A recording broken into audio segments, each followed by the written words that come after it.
All right, so welcome everyone. We are very happy to have so many people coming in and more are joining, which is, I have to let everyone in manually, but that's fine. Well, thank you for joining panel discussion, Eco-Friendly Amenities, Transforming Hospitality with Natural Products. And yeah, aiming to explore how the hospitality industry can transition to natural, eco-friendly personal care products. Let me just in this, here we go. I hope you can all see the sharing and that you can hear me. You can give me a little thumbs up so I know. And some house rules before we start. So please turn off your camera and your microphone. Use the chat to add your questions, and we will try to address all of them at the end of this discussion. And also a little reminder, this meeting is recorded and we will be here for about 75 minutes. And you know what? I will actually double check if we are actually recording as well. Yes, we are. You never know. It has happened before that you are not recording. All right. Also, a written summary of this whole presentation will be found on my LinkedIn within the coming week. And so please feel free to connect and share it from there. And a link to download this whole presentation will be in the chat. I will paste the link there later on. And there you can also find all about our panelists, and there are small LinkedIn buttons. Those are actually clickable and will take you to our panelists. And to give you some background on all of this, this panel discussion is actually an activity organized as part of Natural Cosmetics Week 2023. And you can find many more activities actually on their website, natru.org. And NATRU stands for the International Natural and Organic Cosmetics Association. And the primary objective of this initiative of the Natural Cosmetics Week is to raise awareness about the advantages of natural cosmetics and promote their adoption across the beauty industry and contribute to a broader conversation about the impact of beauty products on the planet. And which is why this panel will explore the transition of hospitality to natural hygiene, personal care products, and really moving away from synthetic and petrochemical-based amenities. See? And to start, and before you meet today's amazing panelists, let me give you, as I said, some perspective here and background info on the natural cosmetics market and size and trends. So the global natural cosmetics market is projected to grow, you see here, from 35 to 59 billion by 2031. And this is driven by a demand for more eco-friendly and sustainable products. So we love to see this trend. And Europe actually holds a 38% market share. And this, again, is reflecting high consumer awareness for sustainable personal care products. And as we all know who are here, natural cosmetics support environmental health by avoiding harmful chemicals, microplastics, synthetic ingredients, and in the end, promoting cleaner ecosystems, which should be a priority for all of us.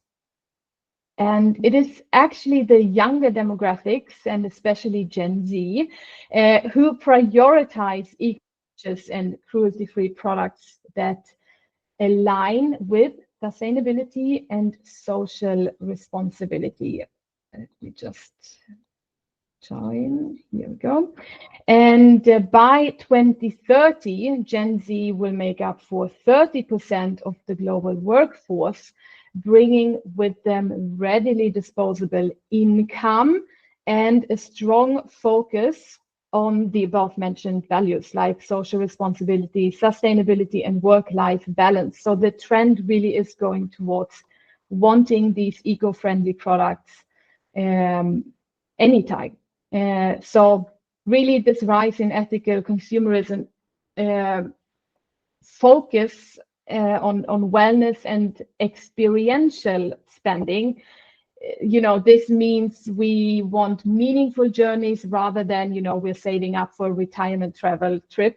So we want experiential spending over material acquisitions, and this will fuel market expansion. So really, in short, as I see it, we want good for everyone products, both at home and during travel. So I see it that, the hospitality sector, which is huge, has a choice here to be proactive or reactive in, the matter of adopting natural cosmetic amenities. All right, now let's talk from me. Let's start. I welcome on the screen, please put on your cameras, Kim De Costa, Sustainable Business Connector, Maria Velaga, a sustainability expert in tourism, and Dr. Mark Smith, who is the Director General of NATRU. So these are our panelists for today, and I'm really happy I have you all here with me. Hello. Hello. Thanks for the invitation, Andrea. Thank you for joining. I will pin you as well for everyone to see, so you're not getting lost on the screen. There we have Maria as well. Perfect. And I would say, all the presentations about you, about everything, I will send it out. I would say, let's get to the questions, right? Yes. All right. So we were, one main question really is, what are the main challenges that are preventing the wider adoption of natural hygiene products in the hospitality sector? And yeah, how can the hospitality industry balance sustainability with economic realities? Big question.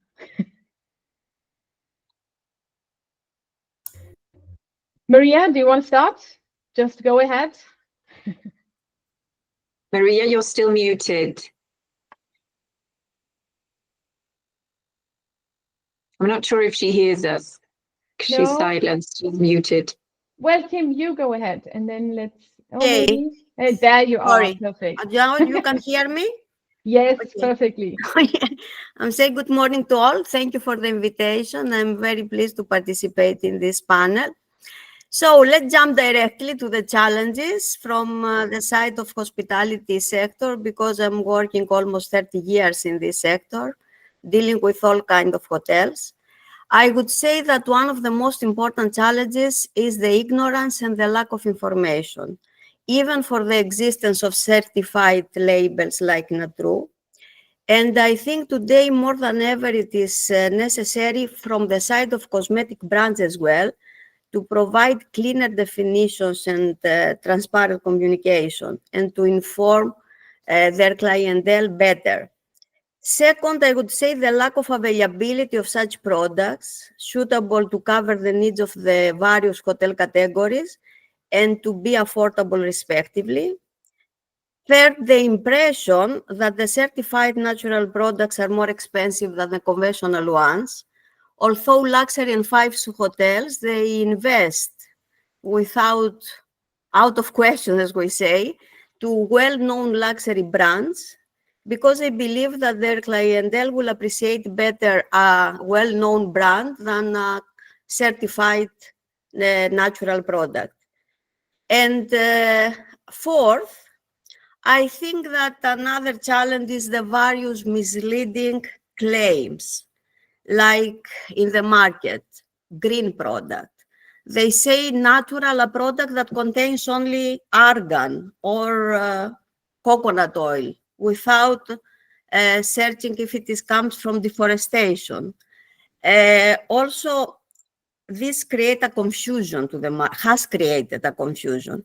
So greenwashing claims affect negatively the trust of the consumers to do the right choice concerning the authentic products.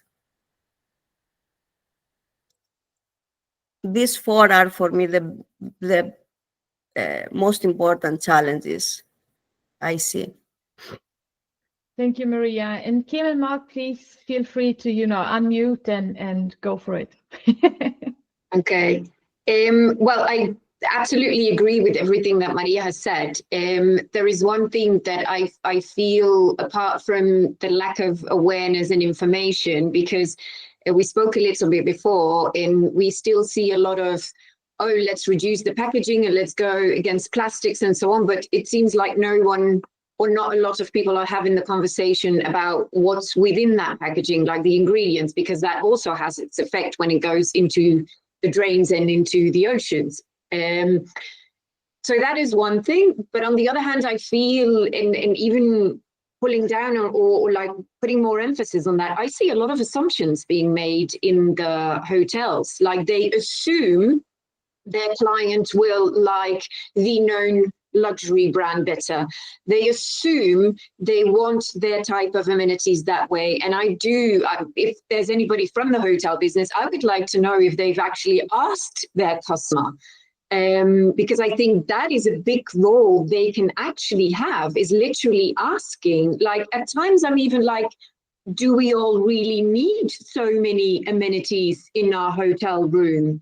Because for one, I know that a lot of hotels have the small typical amenities, or even if they do the big dispensers, but the ingredients I don't like. So I go with my own and I don't use anything in there.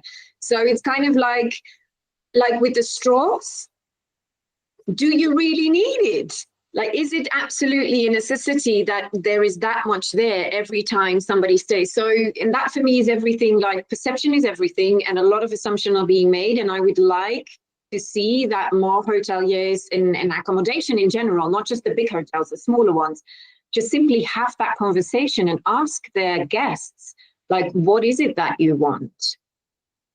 Because I think they'd be surprised. Correct, Kim. This is a question they don't ask. Yeah, but I think we will discuss it. We will discuss it later. No, absolutely. I mean, I think they're very valid points. Probably what reflects the happening in the hospitality trade, it does take some elements from what generally happens within the representation of natural cosmetics within the marketplace. Because, yeah, I mean, in the instance that you're in, I don't know whether it's so much always a cost of living crisis, but of course there has been inflationary pressures. There are cases where people have to make choices about the types of products that they are investing in. And as you mentioned, Maria, if there happens to be a perception about a natural cosmetic being more expensive or less efficacious, then obviously the person procuring those is going to move towards cheaper products or more familiar brands. It does, at least from what I've seen, it does reflect also the particular marketplace and the consumer awareness. So, for example, in some markets where certification is more dominant and consumers are generally more familiar with seals, there is a case where some hoteliers will invest in certified brands. So, for example, I've seen this can happen particularly like in Germany, for instance, but occasionally on some hotels that might be in Mediterranean countries like Spain. But it does depend on the policy of the hotel. This is for sure. And if they're trying to make claims themselves. So if part of their marketing is to basically push a more sustainable profile, evidently procuring more sustainable products, those obviously linked to some kind of qualified value, like that's a product that's been certified, is also something that they tend to invest in. But it's not everywhere. And as you mentioned, Maria, there is a case where there can be investment in products which are, let's say, misrepresentative because they are basically anchoring all of their claims on a particular ingredient.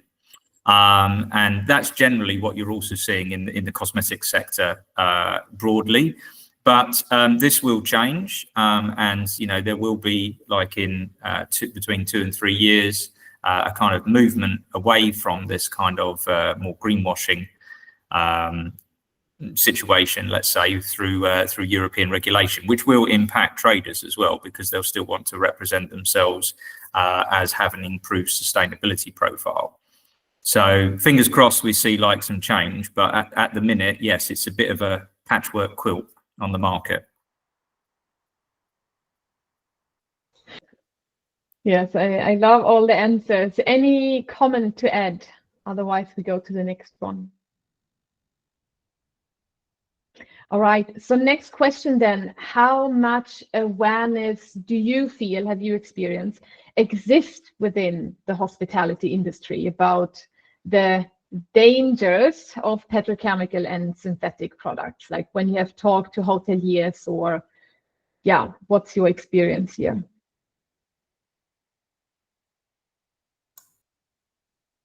Well, Maria, you have to unmute yourself again. Maria, please.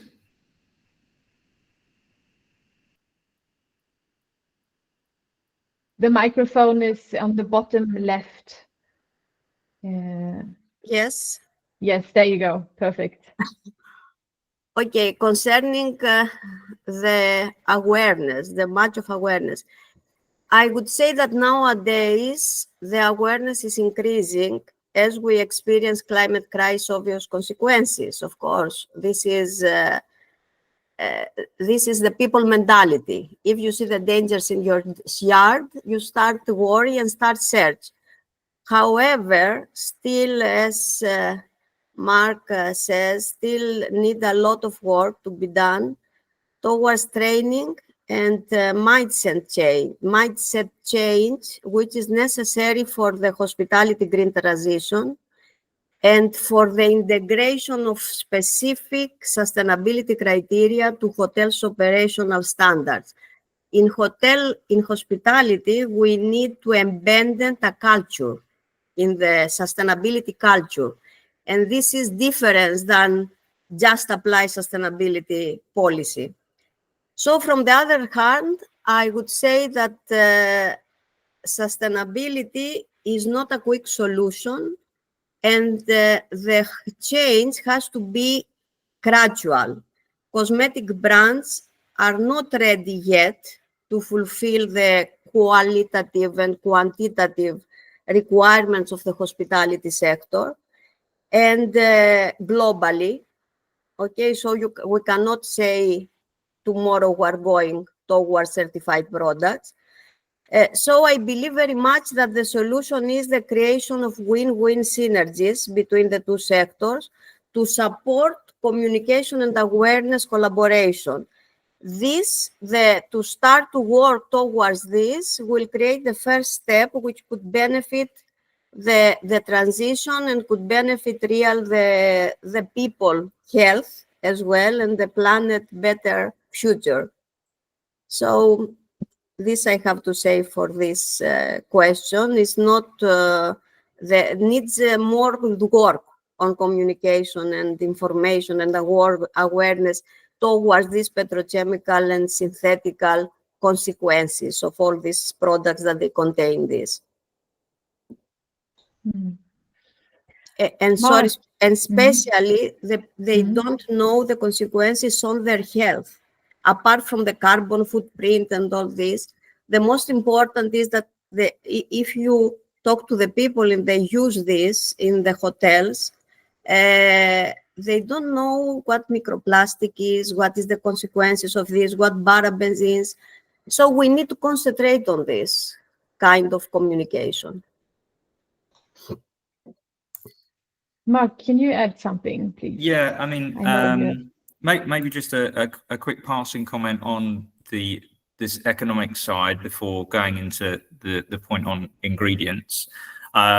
I guess it's important, and we've seen this like recently within the certified sector, that essentially fluctuating either manufacturing costs due to energy prices or like costs of raw materials, and particularly as most manufacturers in this sector of the cosmetics industry tend to be SMEs, put a lot of pressure on their capacity to obviously deliver products at the price point that also some members of the hospitality industry might be also looking to get products to. And maybe that leads into this question of raw materials, because obviously there's, if you're dealing with a natural substance, particularly if you're sourcing it from botanicals, you can have potentially like quite large fluctuations depending upon like the availability of that particular raw material, whereas something that comes from fossil fuel is obviously a little bit more consistent in its price. So the ultimate deliverable can be a little bit more managed and predictable, and there's a little bit more security in that. But if you go to this point about the petrochemical or synthetic ingredients versus natural, I mean, I'm a chemist, so I can't kind of go from the perspective of saying that a petrochemical ingredient in a cosmetic, and particularly from a regulatory perspective, is any less safe than a natural substance, because the law requires these two independent of origin, that the substance that's used in a particular product be safe and be evaluated for that purpose.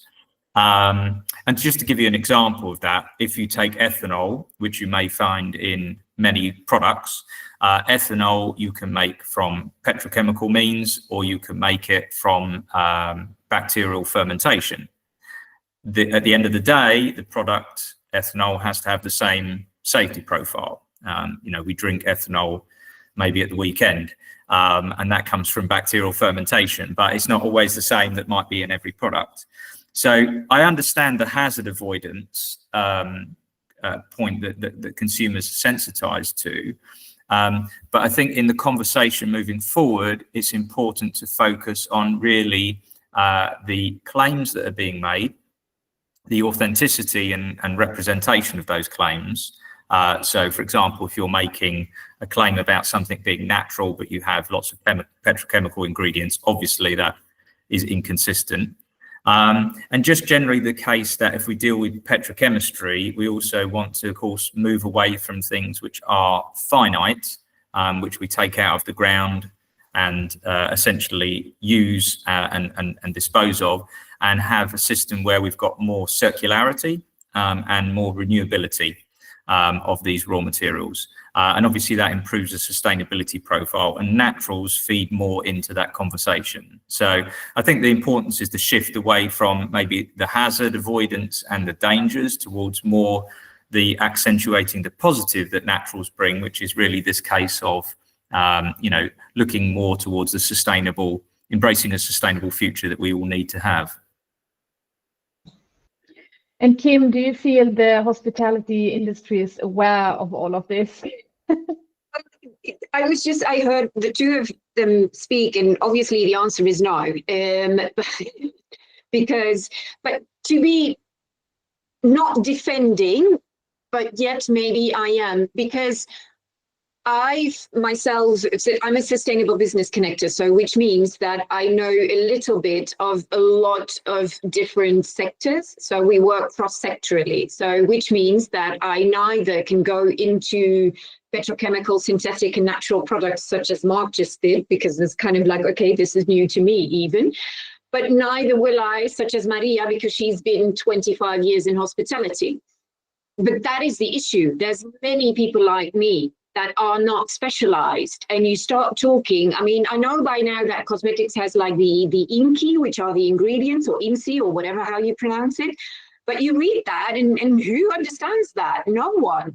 And within sustainability, not just cosmetics, but in general, there's so much terminology flying around, so much rules, norms, legislation coming out. And I mean, bear with me, because it's kind of like, oh my. So yes, there is little awareness, but the more we throw difficult terminology towards those hotels, and difficult conversations and these ingredients and so on, it's kind of like they just check out. It's like, this is too much. I'm dealing with all of this, because before we spoke about procurement, imagine being a procurement officer currently in a hotel.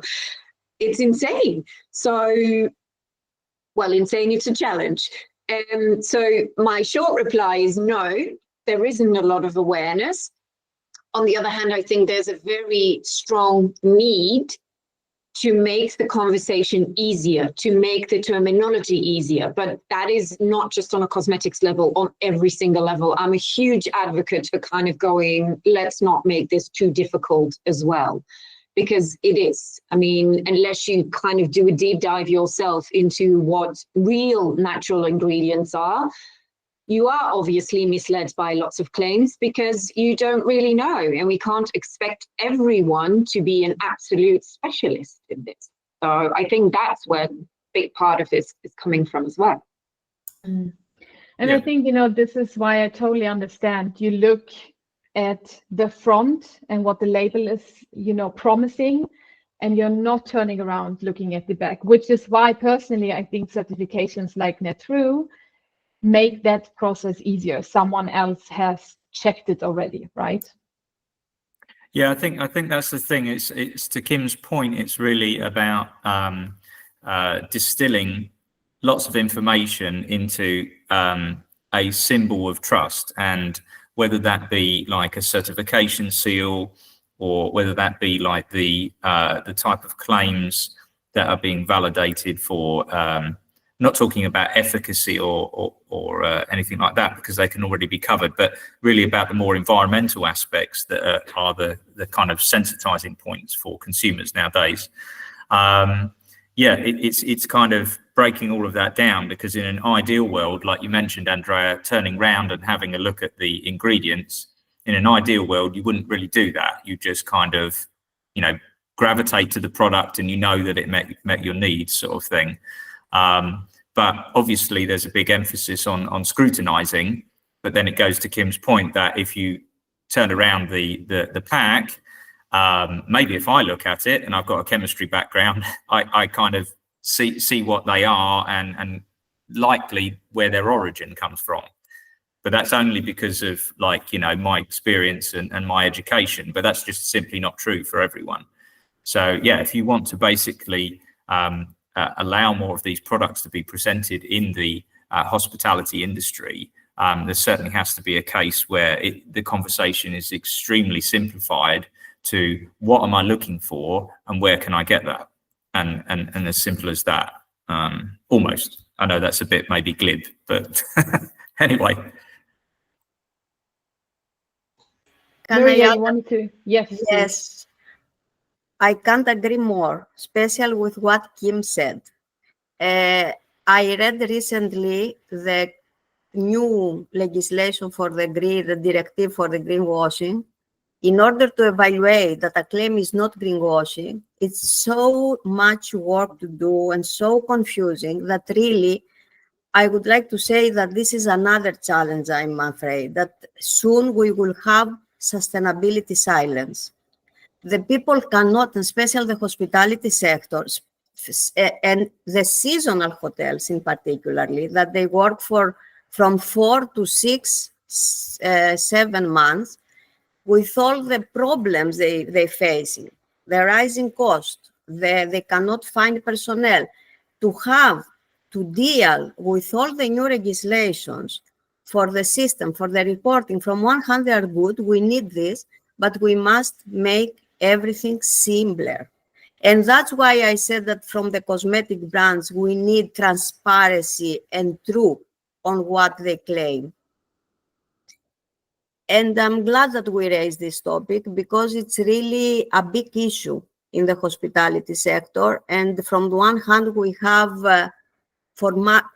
sustainability systems for marketing tools in this period that we should wake up and not use sustainability for marketing reasons only.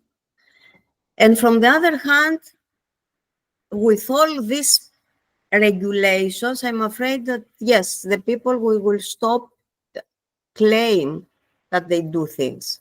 or go towards sustainability practices. Yes. All right. Let's move on to the next question. I feel like, oh my God, we could just talk forever on all of this. But I hope also with the Green Claim Directive that, I don't know, we will see a shift somehow. But the third question, and maybe, you know, this maybe can be a bit shorter answered, is there a real demand for natural amenities among hospitality guests? And which is a little bit what I covered in the introduction, that we see really a trend going towards wanting more eco-friendly alternatives. But is there anything you want to add, any observation you want to add to this? Can I say something here? Yes, please. For sure, there is no statistics that can prove that hotel selection by their customers, they are due to the use of certified natural beauty products. As Kim said at the beginning, they don't ask this. But certainly what I have experienced all the year that I'm dealing with these issues, to integrate such criteria in the purchasing of toiletries in the room or spa beauty products and contribute to overall guest satisfaction, and also enhancing the hotel environmental profile in the market. So again, this has to do with the hotel category, the level of its clientele, nationalities. For example, I have seen that the hotels that they host German-spoken clientele or Scandinavians, they appreciate, these people, they appreciate, and when they see it, they express their satisfaction. It's not the same with other nationalities, especially from Asia or Middle East or this kind. So it's up to the hotel and what you would like to achieve based on the policy, as Mark said at the beginning. If I can, I just want to add surely that I think there is a factor to keep into account as well. Like you when you're home and you have your own cosmetics products and you recycle and you do everything the way you should, and then you go on holiday. There's a lot of people that do things at home one way, and when they go on holiday, because it's not that easy and this is what they are presented, they won't complain. They won't express they will just say, oh, well, I'm on holiday. It's just 1 week. It's just 2 weeks. And then that changes as well. So I do agree with Maria when she says it's actually a little bit up the hotels as well. I'm assuming, as said, they don't know because they don't ask their guests. But at the same time, I do feel a lot of guests are like, well, I'm on holiday. Yeah, absolutely. I think that you see that in the case of just outside of the hospitality sector with consumers when they're asked about natural cosmetics, that the kind of, let's say, correlation, the link between what people say and what people do is not always the case. There is some lip service because people want to obviously present themselves as being, you know, with sustainability in mind. But yeah, that might all go out the window for convenience when you happen to be on holiday, because there may also be other factors involved, you know, just simply the cost of actually going somewhere. So yeah, there's that kind of that lip service case, and really that is again a barrier that can only be closed through engagement and effective communication. To add to that, I actually had a call the other day with a producer, and he was saying, you know what, if just hotels, when you book, why can't you have like an option? Okay, I pay €5 more and get this certified, locally produced, you know, cosmetics, and see what happens. Like, would people actually actively choose to like, okay, oh my God, yes, I pay €5 more for that, which would be also a low risk for the hotel. They don't have to, you know, transition to all natural amenities, but they could try and see. Because also when you look at wellness tourism, people want, even when they go on holiday, they want to continue living healthy. And this trend is the fastest growing travel trend, wellness tourism in the industry. So I think the demand will come, definitely. Yeah. Yeah, you just have to create it. That's the thing. And like I guess that's the trigger point, is can you create something without like giving people choice or incentive, or focusing on not treating everyone as if they're all in the same basket and all have the same situation, and have a more tailored experience could be an option. Tailored experience, exactly. All right, let's move on to the next question. And it's also about, what strategies actually, could hotels use? I think we have covered this pretty much. What strategies can help overcome the reliance of these, synthetic and petrochemical-based products? I'm thinking, supplier partnerships, guest education, all of that, certification schemes. Yeah, Okay. Go ahead, Maria. Go ahead, Maria, please. I would like to add some very practical strategies that I have tried in the hotels to create culture, sustainability culture first, because this is important. The hotel should understand that they are doing this. They change, they go to this transition because of a better life, first of all, for the staff, for themselves, and then for the guest. This will come. Anyway, so one strategy that I apply and I recommend is to involve guests, a partnership, as you said, with the suppliers, co-create interactive activities, and involve the guest in recreational interactive activities with customized service that simultaneously will train them, will give them the necessary the necessary information. The same with the staff. I have experienced in most of the spa in the hotels, the personnel don't know the values, the real qualities of the product, the beauty products they use. They just use them as the brands teach them, and as they have to do in order to do well their job, but they don't know the consequences of this use. So it is very important to train the staff that uses this product, even the housekeeping department who deals with the room toiletries. And another practical, I think, is to keep measurable results. It's very important to have numbers, to keep measurable results of the certified natural product the hotel use against versus the conventional that she used before. And to keep numbers like the consumption, like the waste that they produce, the carbon footprint, impact to natural resources. I think this could gives very good results and benefit this kind of products, the natural, organic, certified products versus the conventional ones, if the supplier is ready to co-create and give us also some necessary information concerning this. But we can have also measurable results that we can, after they can be used for communication to our guests, to enhance the profile of the hotel, the sustainability profile, I mean, can be used in the sustainability reporting.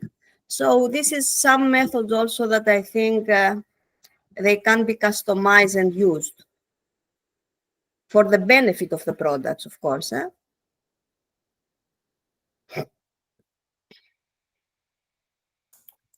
Yeah, I mean, I think that there's there are a lot of good points that Maria's made there. I was just thinking on this point of overcoming the reliance on petrochemical-based products. I guess like maybe there's a case to sell the experience as a more holistic package. I mean, people think about, like, for example, renewable energy, and maybe they're interested in that. Maybe they're interested in low water consumption. So it's a case of, you know, like you see commonly, keep your towels up, don't put them on the floor, so we don't need to, you know, reuse them and waste energy and water. And I guess if you incorporate naturals into that same conversation, that it's more about a holistic package of sustainability, then it becomes more of a link that people can make sort of effective understanding of. The case of, and I like this idea from Maria of like looking at, let's say, a life cycle approach to kind of evaluate how you might sort of procure particular raw materials and their impact on the environment. Or not forgetting obviously some of the social sustainability characteristics, because when you source lots of raw materials, typically natural cosmetic manufacturers, of course, are investing in some kind of social sustainability simply because of where they're procuring certain raw materials from. So there is an added ethical component as well. So there's that kind of feel-good factor as well that can be passed on to consumers. Maybe one case is when you happen to be sourcing on some of these raw materials to move away from the reliance, is product longevity, which is sometimes seen with naturals as an issue, because you might have an expiration date, a bit like a food, on a cosmetic product that contains naturals, whereas on a petrochemical product, it may have, like, let's say, stability for a lot longer period of time, and then for 12 months after opening, it can be used effectively. So this means obviously when you're procuring those, you can store those products for a lot longer period of time before their use phase. But that's a kind of a generality that I've just made, because it doesn't mean to say that you can't find natural products that have those same, or natural formulations that have those same, meet those same requirements. But it's a bit the same as like a retailer who's not going to buy a whole bunch of products which then expire within a period of time, and then they can't sell them or have them used because it's just money down the drain. So there is a case of like understanding what's out there, what can I do, how can I sell this, and how can I evaluate this to make a story that's interesting, not only for me, but for the guests.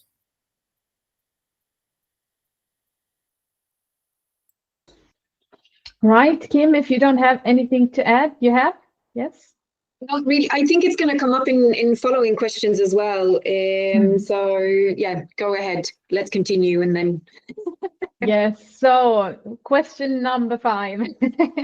What role does greenwashing play? We have already, you know, talked about it, but maybe we can go a bit deeper. And how can the industry avoid it? Well, greenwashing will play an obvious, because it's a misleading malpractice.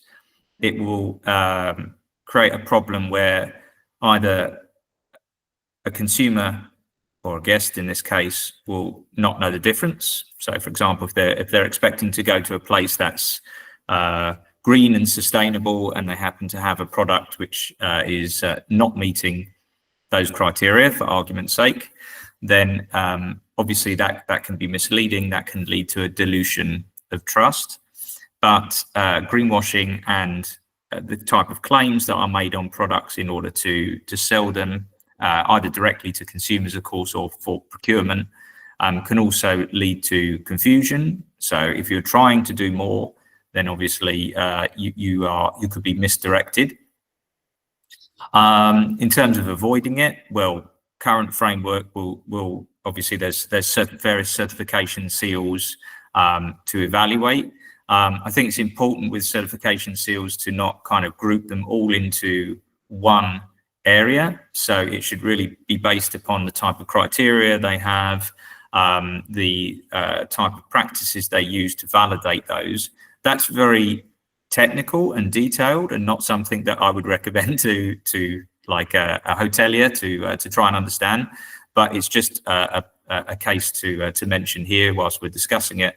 But in the future, yes, there should be more regulatory groundwork to basically provide a better framework generally for people who are sourcing natural or sustainable products. I absolutely agree with what Mark said, and at the same time it came to mind that greenwashing, that phenomenon has had another effect, which is called greenwashing, and which you see a lot in the smaller brands. So where the big brands go and shout, whether it's, let's say, cosmetics, because this is the conversation we're having today, but it's cross-sector as well.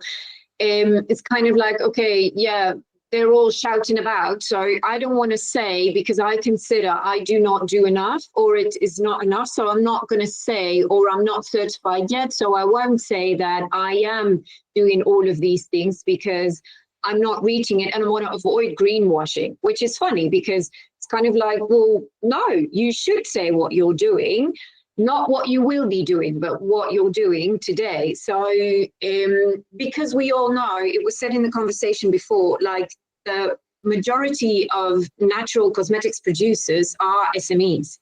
They're small companies. So there's lots of challenges to like marry that particular industry with the big, large hotels, maybe smaller ones, yes, but it's kind of like, how do we do this? It's volume, it's greenwashing, it's a lot going on there.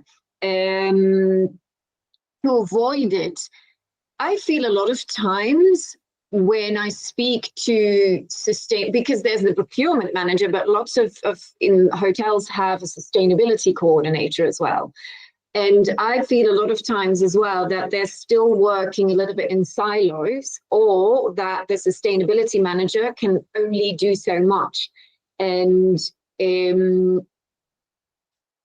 challenge there within all of this greenwashing, how do we avoid it, is sustainability coordinator should actually be involved in absolutely every single thing that hotel does, which is to let them work and to let them really dive in, because they need to know about, okay, this is the marketing we do, and we don't want to do greenwashing, and this is the procurement, and this is that. So it's an important one for me is that owners of hotels and management actually literally gives them the, not freedom, but like they have to back them up. They have to let them do their work.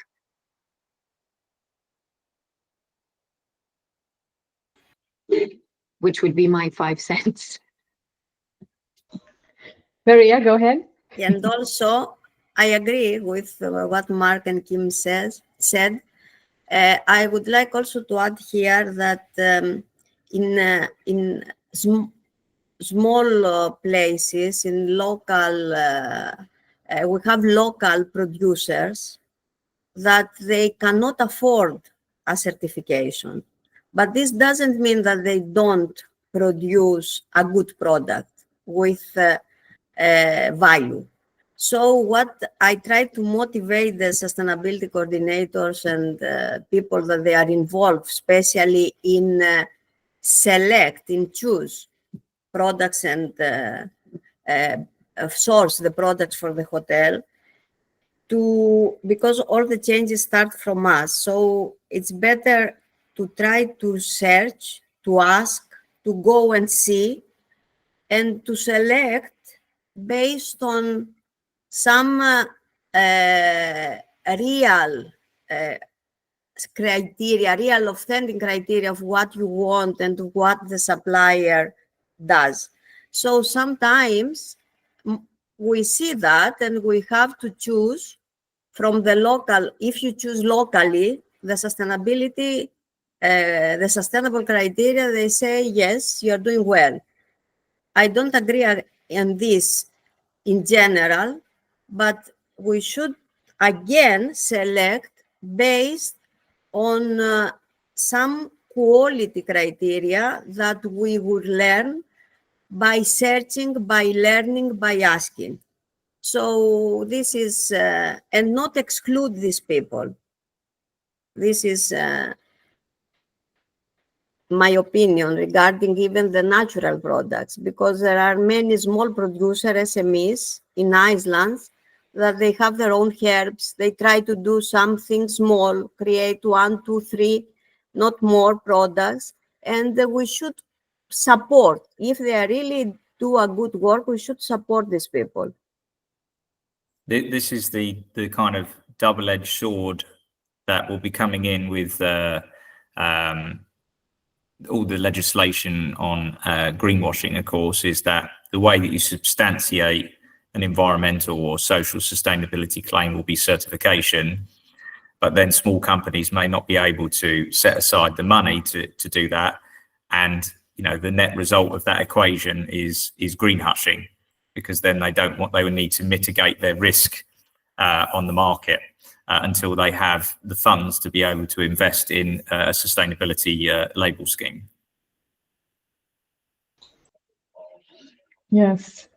All right, 2 more questions to go. So next one, what resources or support do hotels and restaurants need to make the switch to natural amenities? I think Maria you all said it very well already.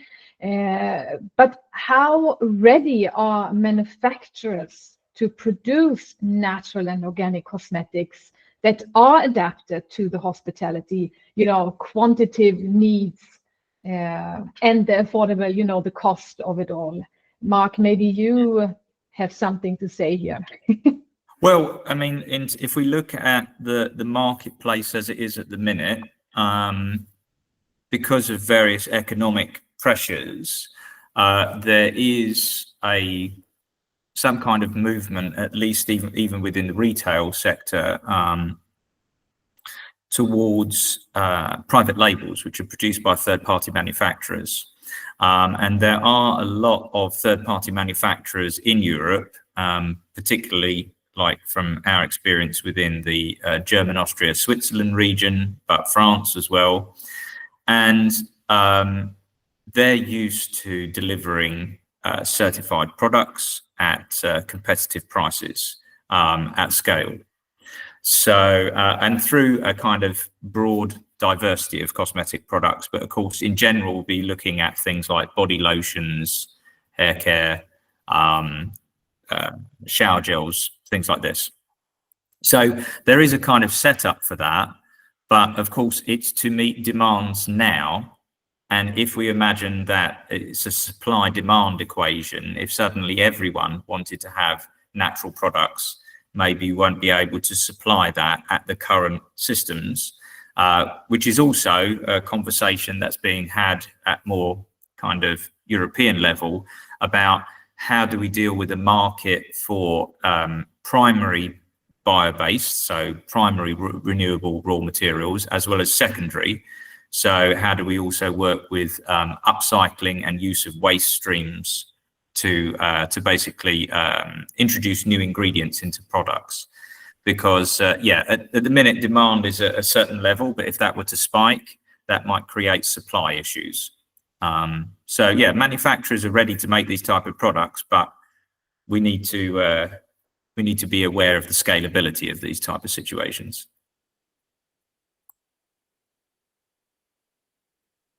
I think the question as well is always, because we always speak about affordable cost, but I'm circling back to what we said before, which was like, yeah, but what is affordable? Within the entire realm of everything which is like circular economy, let's say, if you speak about certain new ingredients that come from, it's the same thing. For me, everything starts with the first step, which is basically reduction. I might speak against the suppliers right now, but at the same time, I'm kind of like, but do we really need all that body lotion and so on when we're on holiday?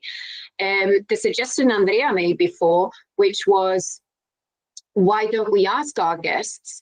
I think, I'm not sure if the option was in there, kind of like pay €5 for natural or pay nothing, but don't get any amenities. I would love to have that option and say, no, don't put amenities in my room. I don't need them. Others might. So we do that with so many things already, but not with the toiletries. And then apart from that, when we come to affordable, there's one important thing that I've noticed as well with the small suppliers, is it's not just the fact that it's the cost of their product they need to sell, it's also their difference in having certain cash flow and the hotels that have their payment structure. And it's kind of like, yeah, you supply me with everything you've got. So they need to buy their raw materials, invest in everything, the packaging and so on. They deliver it. And then maybe they get paid like 30, 60 days after. But at least here, I'm based in the Canary Islands. I'm not sure if that's like that everywhere, but it's a reality in Spain. And that kills small brands as well. They're just not, even if they would say like, okay, yes, I can do this volume, but I can't do it when you pay me 2 months after I've delivered everything. So that's another struggle they have. So they're ready. I don't know. Yes, they can be, but it's challenging. And at the same time, I do feel like it's from the accommodation side that they need to kind of work better together. And then there's one thing we spoke about, co-creation. And I do wonder at times if it is a possibility, because every supplier, maybe the supplier specialized in shampoo and there's others in this. And I do wonder at times, why don't they team up and go together? Not as one in the same brand and become one in the same brand, but just kind of do this partnership and sell together as a package to be stronger together, to reach the volume. I don't know, it's something I've been thinking about a lot. I don't really have the answer because I haven't spoken with enough suppliers on this, but it is a question because I do feel that a lot of SMEs should be doing that, is teaming up. Sometimes there are manufacturers that produce a wide diversity of cosmetic products, and other times they will focus on obviously particular product categories, whether they be makeup or like, you know, leave-on, sun care or what have you. So absolutely there is that, and I totally recognise that point, Kim, about the cash flow situation, because, you know, outside of the hospitality sector that we're talking about at the minute, that there are some SMEs that have been, you know, certified for many years, and these companies end up under recent economic conditions going bankrupt because of these type of similar situations where it's really about cash flow. It's about I need to be able to pay someone, I need the money from someone else, and this kind of chain of transactions becomes problematic, particularly with like rising or fluctuating costs. So the preparedness I mentioned is about really the let's say the principle of they can make these products, but it doesn't mean to say that the economic situation is necessarily always matching that.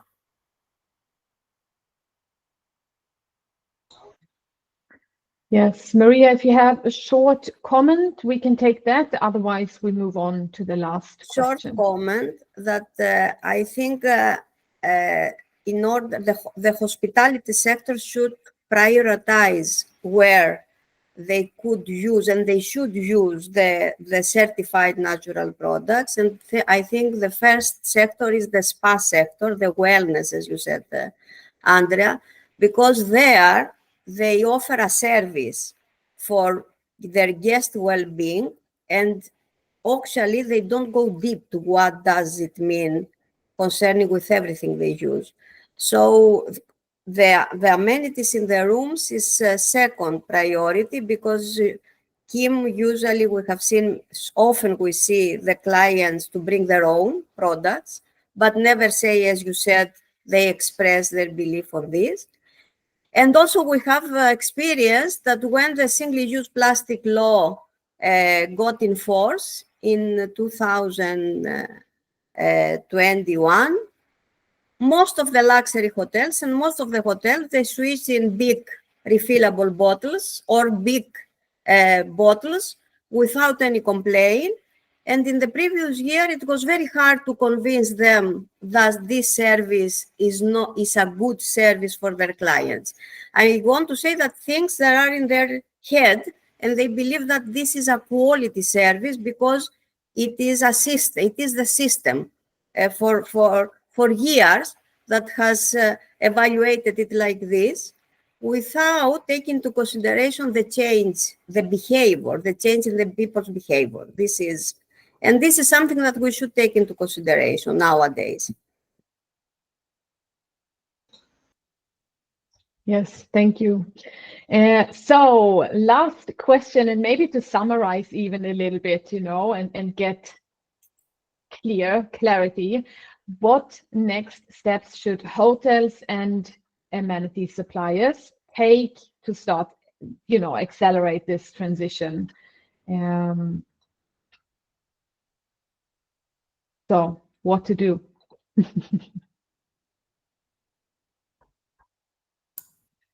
Well, I You guess said it. Yes, go ahead. I guess maybe lifting off some of the points we've talked about. There's obviously the stimulation. Well, it seems a stimulation of consumer demand and communication.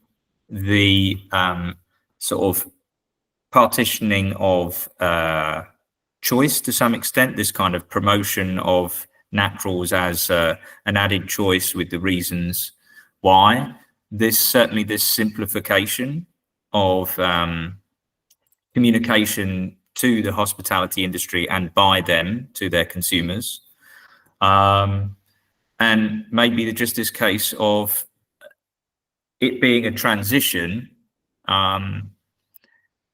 You have to realize that it's not like a light switch where you just turn it off and on to go from not sustainable to sustainable. It's more like a dimmer switch. So you have to understand how you're going to factor in any changes over a period of time and what that's going to mean for you in terms of your economics, but also like your client base. I'm not really thinking so much directly from the hospitality, but more on a broader thing of how people are transitioning within the cosmetic sector in any case. I can say as a conclusion, Andrea, that concerning the hospitality sector, although it is difficult, but they should change to comply with today's challenges, people needs, and the complex issues of sustainability. Concerning both sectors, companies of both sectors, and cosmetics and hospitality, I think they all should set clear goals, build positivity and transparency in governance and to their claims, being open to new ideas and communication, and work up and down their supply chain through synergies and teamwork to develop solutions. And the most important is to start allocate capital to projects that they have a purpose. They really matter for the future of this humanity, which is something that we need to see from all the business sectors. So individually, I think we have already said it. Change, I believe very much that every change starts with us and our daily choices. So we should search, ask questions, seek transparency, and try to select authentic certified products whenever is possible. Consume less, as Kim said, based on our real needs. This is an overall conclusion that I would say to our today's panel. For me, it is both what they said. It's basically having the conversation, just starting the conversation. That is where it starts all, whether it's a conversation with their guests, whether it's a conversation with potential suppliers. And I want to cycle back to that one of the first slides, which said the experiential experience, like this is the new generation that wants experiences. And I still feel amenities a lot of times or toiletries are in the room because it's always been like that. And I'm a 5-star and we should have that. But if you want to go into that natural thing, then I feel it should be sold more as an experience, because that is at the same time, it's better for your health. So communication in there, and in collaboration with a brand, not just for training resources, but also towards your guests. Like, I think there's a new I'm not saying revenue stream, but something there that can be exploited together in between supplier and hotel. But that all starts by first having a willingness, and secondly, wanting to have that conversation and then take it from there. I think the conversation is everything. I love your conclusions. I love this panel and that, you know, get the discussion going. And we did today. Definitely. We even, you know, timing is perfect. So I would like everyone who's still here and listening, please feel free to ask your questions or give us your comment. I will find the link to the presentation so you can download it as well. And same back to you, Markim and Maria, if you want to, you know, say something else, please do. We have, you know, 7 more minutes. I mean, I think it's we probably like discussed a lot on the kind of ins and outs, but yeah, it's a tricky moment as a tipping point at the end of the day. But if you're, I guess the thing is, if the holistic conversation here is about like sustainability in general and how you approach that. And, you know, it's not a nice to have anymore. It's not just like an internal policy. It's an inevitability that you need to cross that threshold. And although you may feel alone in this, I think maybe this goes to kind of Kim's point, is about how can you have pre-competitive collaboration, or where can you find resources and people to talk to who can genuinely assist you on this journey. Because if you are coming to it blind, so to speak, you don't know how to orientate yourself. And I imagine that that is a scary exercise, because you generally want your business in whatever it is to succeed. And so if you want to do that and you really want to do well, it's about contacts. So hopefully, like there's also a case where, you know, if you need to reach out to associations or consortiums or business bodies, they can provide that type of advice for you, that can give you like a genuine point of orientation. Maybe one point I just wanted to kind of, when we were talking about this affordable cost, because we have this with our members sometimes, is that if you think about a natural product and the things that might go into it, you're buying more than the kind of sum total of the product. You don't necessarily always just buy a shampoo or a body lotion.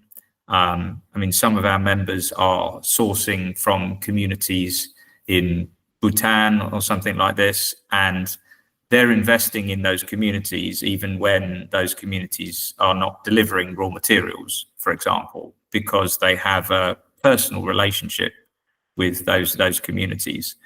And so when you look at the cost of a product, I mean, there's that old acronym that, you know, if you're not paying for the product, someone else is, or something else is. And so I guess there's also understanding what the value of any product is. And yes, I mean, if you make ingredients cheaply, and you can do that sometimes for naturals, or they can come out of the ground in terms of fossil fuels, and you can have more stability and cost effectiveness. But if you're investing in a lot of natural materials, then you can also be investing in communities as well. And although that can seem dissociative and far away from, like, perhaps your immediate first use of the product, like just to clean my hair or clean my body, there's that added value to it. And I think that these are things to kind of resonate with, particularly when it comes to natural products. But it's not always the case in my experience that every company, even ones that have been around for a long time, who make natural products, really promote that side of their business. They tend to be a little bit communication shy about it, because it's just something that they do. But I think if you're doing that work, be proud of it and promote that. I absolutely agree, Mark. That's where I wanted to get at with the greenwashing. And then when you were speaking, it came to mind, like, there's always the invisible cost of the products, which I would say the petrochemical ones and so on, like the cost to the environment. But then there's the invisible value of so many other that do really good, but they don't. So again, it's yeah, a lot of things are based on conversation. I had a question for the two of you, since I think you've been in this longer than I am. I would love, maybe Maria has one, maybe Mark has one, to find examples. Like, are they positive examples from accommodation or anywhere that you see they've done that, they've taken that leap, they are working with natural products, and that how it's going? Because currently, I have to be honest, I don't know of any that has really taken so much steps. Yes, I do within their spa or whatever, but I would love to hear from you.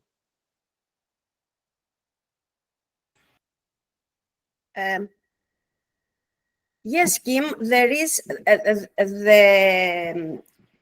the reality is that you cannot find, especially in the south, in all the destinations, products that they are certified. Okay, this is the first reality. But if the hotel chains and the hotels that they can afford and import products from other places like Germany or yes, they have sustainability policy. Of course, it starts from there in their sustainability purchasing policy, that they would like to source products like this, and especially the hotels that I'm working with. They have important, even from Italy or Germany, such amenities, such products for their clientele, and with the suitable communication, they have been appreciated very much. Of course, in Greece, for example, that I'm working a lot as well, it's very difficult to not only to find, but to convince the suppliers to be certified according to a global recognizable label. But I think the demand is increasing, and especially in the spa sector.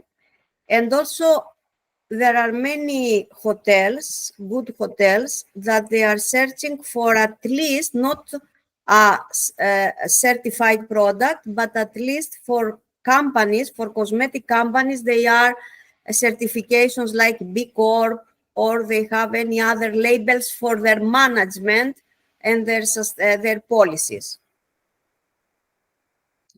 And I would like to add something, a positive info here. I was reading the recent reports and statistics from tourism platforms, selling platforms like Booking.com, TripAdvisor, etc.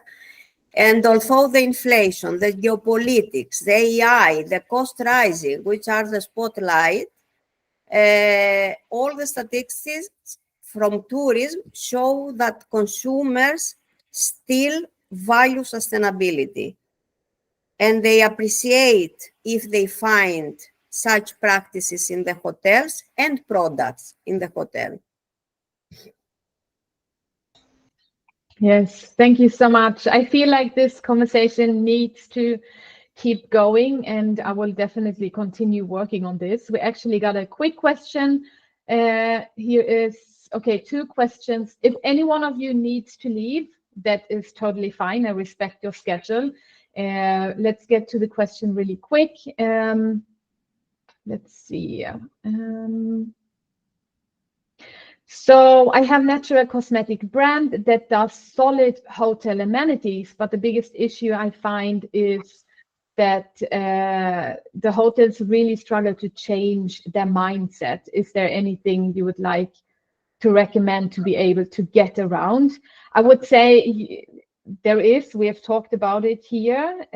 Let's just go to the next question as well, because I also think because we're short on time here, download the presentation and connect and ask this question again there.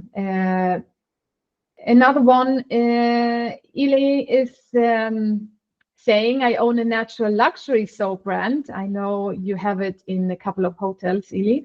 100% natural, and we already started working with some hotels in France, Italy, Luxembourg, and face the same challenges, struggle in changing the procurement mindset to enhance the customer experience. So his question is, what strategies have proven effective for small scale suppliers to overcome the perceived cost barrier of natural amenities and present themselves as a viable option for hotels?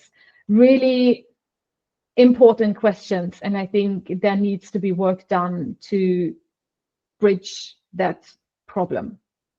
Any quick comment on this?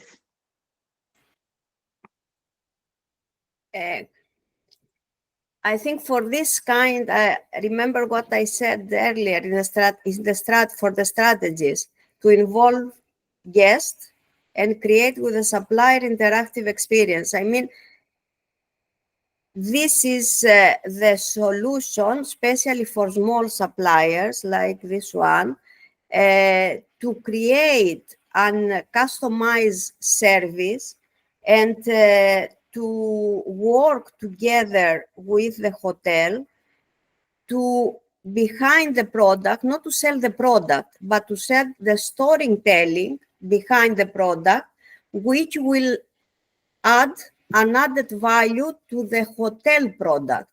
You know what I mean? So by adding, it is good to create a storytelling. As Mark says, we have the social advantage, the social value behind of some of these products. We should bring into light.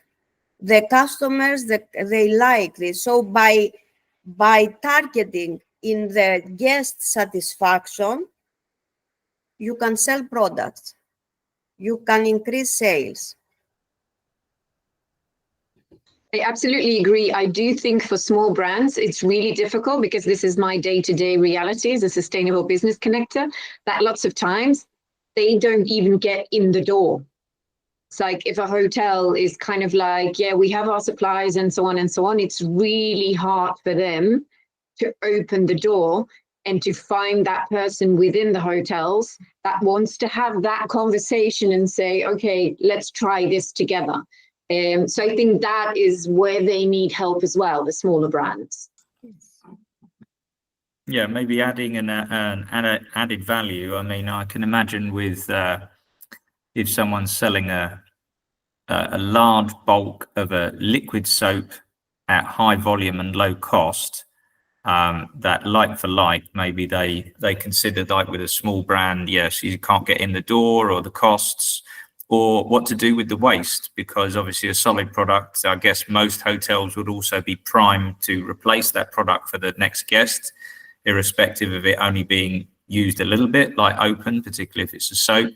So maybe there's a case to also invest in what to do with those used products, let's say. You know, is there a kind of secondary life for those that the manufacturer can offer, which is a bit more in line with this kind of reuse mentality, so that it's not just a linear process of producing sale. What do you do with that? So it's more about the circularity of the service that you can perhaps offer, particularly on some of these waterless products. Exactly. All right, let's wrap this up. We have another question. Oh my God, we don't have time. Are you okay with 2 more minutes? Otherwise, Mark, I know you maybe have to go because you're I'm okay, no worries. Managing the whole week. All right, yeah. So Olga from Oakquist Cosmetics with handcrafted, actually, terracotta vessels, really cool. But she says, what's your insight in refills and hotels? Would they do the extra work to refill the reusable packaging? That would be, one way to reduce the costs for smaller brands. Often with reuse, it depends on the safety profile. So, for example, it's how you're packaging the product. Sometimes it's sort of, let's say, pre-filled reuse. So, in other words, it's a reusable packaging. It's often in a secondary container within a primary applicator. But yeah, the safety will be the first concern, of course, because you don't want to have a product that then you're providing to potentially multiple consumers at the hotel, multiple guests, that happens to inadvertently impact their health. So that would be the main issue. I mean, it's a main issue with reusable full stop in cosmetics, is how can you assure the safety of that product? Also the longevity of the product, like you don't want to mix old product with new one. Precisely, yeah. It's about, if I've got a really reusable container, what is that container? How has it been cleaned and treated before reintroduction of a new product? I would like to add here that yes, hygiene and safety is the main obstacle, but doesn't mean that we cannot develop operational standard for this and educate, train the housekeeping department or the people that they are involved. We can choose responsible staff, train them, and create the standards. So for hotels, it depends on the category of the hotel. For all-inclusive, small hotels, 3-star hotels, refillable is a good solution. But with this additional prerequisite to create the hygiene standards. Yeah. Because I just wanted to say there are hotels doing this actually already, not as much with their cosmetics, but with their cleaning products, which obviously safety-wise is different because this is an add-on. Yes. Yeah, I know. But it's kind of like, so, but the easiest step for me would be try and find these that already have like the procedure in place to do the refills for the cleaning, because they're used to refilling, even though, as said, safety obviously is always really important in this case. Yeah. Go for the low-hanging fruit, for sure. Yeah. Yes. Perfect. All right. So thank you so much for today, for your time, your insight, your, work that you do on a daily basis, like everyone who's here, and particularly you here today, Mark, Kim, and Maria. And I hope you also connect with each other. And yes, thank you so much for today. Thank you very much, Andrea. Thank you all. We should continue this effort, I think. Absolutely. Yes. 100%. Have a nice day, all. Yep. Take care. Thank you very much, Andrea. Bye. See you all soon. Bye-bye.